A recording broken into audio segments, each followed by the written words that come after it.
Hola, Dios te bendiga. Aquí estamos una vez más en tu programa Estar Contigo cada mañana, donde tomamos un tiempo para escudriñar las Escrituras, la Biblia, el mejor libro del mundo. Que tengas un hermoso día y que puedas aprender el día de hoy a través de esto que estamos trayendo. Hoy vamos a leer en Hechos capítulo 1, a partir del versículo 21. Dice: es necesario pues que de estos hombres que han estado juntos con nosotros todo el tiempo que el Señor Jesús entraba y salía entre nosotros, comenzando desde el bautismo de Juan hasta el día en que de entre nosotros fue recibido arriba, uno se ha hecho testigo con nosotros de su resurrección. Y señalaron a dos: a José, llamado Barsabás, que tenía por sobrenombre Justo, y a Matías. Y orando dijeron: tú, Señor, que conoces los corazones de todos, muestra cuál de esos dos has escogido para que tome la parte de este ministerio y apostolado de que cayó Judas por transgresión para irse a su propio lugar.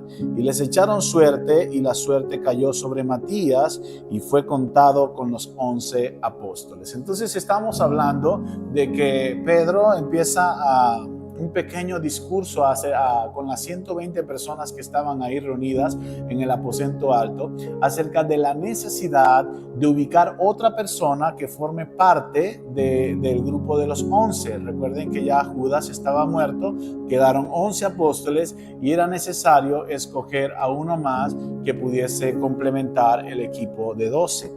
Pero para esto necesitaban tomar ciertas características de las personas que habían estado en el ministerio de Jesús. La primera característica que vemos acá que ellos necesitaban tomar es que sean personas que comenzaron el ministerio de Jesús desde que Jesús estaba siendo bautizado, desde el bautismo de Jesús. Y número dos, también tenían que estar presentes en la resurrección de Jesús, es decir, completamente desde el inicio hasta la culminación de su ministerio. Eran esas las características que pudiesen señalar aquí de que de estas personas tenían que escoger una.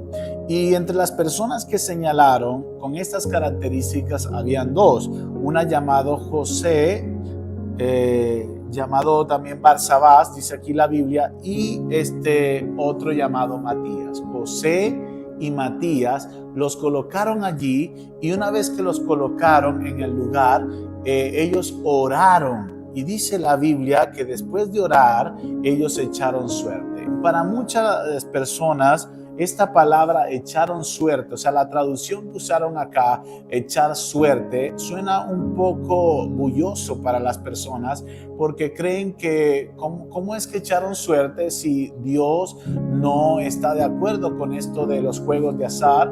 Porque la Biblia también nos los dice en el libro de Levítico, y nos enseña acerca de que el azar no es de Dios, porque de Dios no son las casualidades. Dios es eterno, Dios conoce todo y Dios está al control de todas las cosas. Entonces hay digamos que una dificultad en la interpretación de todo esto. Querido amigo, hoy quiero hacerte memoria de las cosas como se ejecutaban en el tiempo de antes. De hecho, cuando Dios le da las ordenanzas del tabernáculo a Moisés, Dios le explica en que en las vestiduras del sacerdote, ellos tenían que tener un pectoral, el cual tenía que tener las 12 piedras preciosas que representaban las 12 tribus de Israel. Pero aparte de eso, tenían que tener dos piezas más que se llaman Urim y Tumim. Este Urim y Tumim, llamado lo que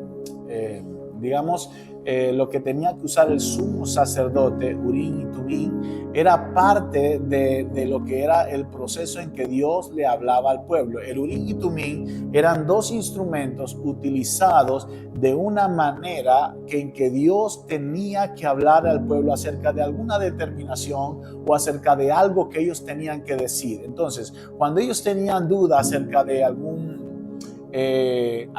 objetivo a lograr, si iban o no a la guerra, ellos tomaban el Urim y el Tumim y lo lanzaban. Y estas dos piezas dirigidas por Dios, porque esa es la diferencia. Una cosa es el azar y otra cosa es la oración que precedía a este tipo de acción.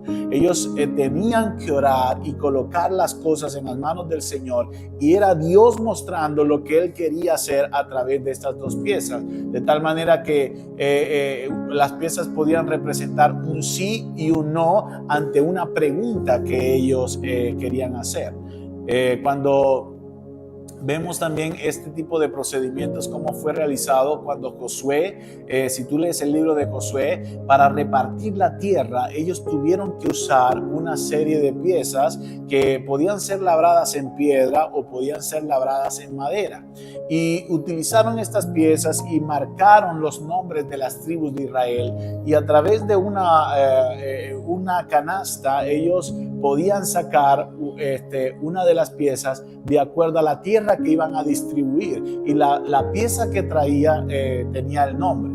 Probablemente este sea el procedimiento que se utilizó en el momento de elegir si era José o era Matías, el discípulo número 12 que iba a reemplazar a Judas. Ellos tuvieron que colocar una pieza de piedra o de madera con los nombres de estas personas, colocarla en una bolsa y orar primeramente para que Dios pudiese hablar. Y mira la oración que hacen. Dice: tú, Señor, que conoces los corazones de todos, muestra cuál de estos dos has escogido para que tome la parte de este ministerio y apostolado de que cayó Judas por transgresión para irse a su propio lugar. Entonces aquí vemos claramente que este procedimiento iba precedido de una oración específica al Señor, y era el Señor quien iba a escoger, no era algo al azar, era la voluntad de Dios que se iba a ver en la escogencia de la persona que iban a sacar de ese recipiente o de esa bolsa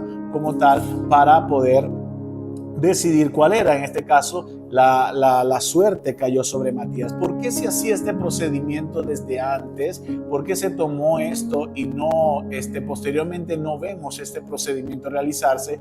Era que ellos en este momento se acercaba el día en que los discípulos iban a recibir, querido amigo, iban a recibir la promesa del Padre, el Espíritu Santo. Una vez que el Espíritu Santo llegara a la vida de los discípulos, a la vida de las personas, es el Espíritu Santo quien iba ahora a determinar a través de sus dones la escogencia. Es decir, ya no tenían que usar todas estas piezas para poder tirar al azar, como dicen muchos, que no era el azar como tal, tirar a la suerte, echar suerte, era que Dios escogía completamente. En ese procedimiento Dios manifestaba su voluntad, y puedes leerlo a través de la historia. En lo que es el Urim y el Tumim también formaban parte de las piezas que eran utilizadas para poder tomar algún tipo de decisión. Entonces, no es que Dios está de acuerdo con el azar y con todas estas cosas que hacen en la oscuridad, brujerías, hechicerías, adivinaciones. Todo eso va en contra de la palabra del Señor. Es que hasta este momento el Espíritu Santo no se había manifestado, y es el Espíritu Santo quien iba a dotar de dones específicos a los hombres, que a través de esos dones ahora es que se iba a manifestar y Dios iba a hablar a cada uno de los corazones. Es decir, el mismo Espíritu, como lo dice la Biblia, es el mismo Espíritu que iba a dar testimonio a nuestro espíritu de las cosas, de los secretos del Padre. Pero hasta ese momento el Espíritu Santo no había venido sobre los discípulos. Por tanto, lo que ellos estaban haciendo era un procedimiento legal que estaba de acuerdo al orden de Dios, porque Dios lo había establecido así. Espero que te haya quedado claro de que no es una cuestión de suerte, de una cuestión del azar. Dios está al control de todo. Tu vida no consiste en suerte. Por suerte no es que en un accidente quedaste vivo, no, es la voluntad de Dios que ha sido sobre ti, que te ha guardado para darte una oportunidad de vida, para que vengas a Él y te arrepientas de tus caminos y te vuelvas a Cristo Jesús. Así que, querido amigo, la vida no está en la suerte. La vida está en el propósito de Dios, y tú necesitas buscar de Dios para saber ese propósito. Dios te bendiga.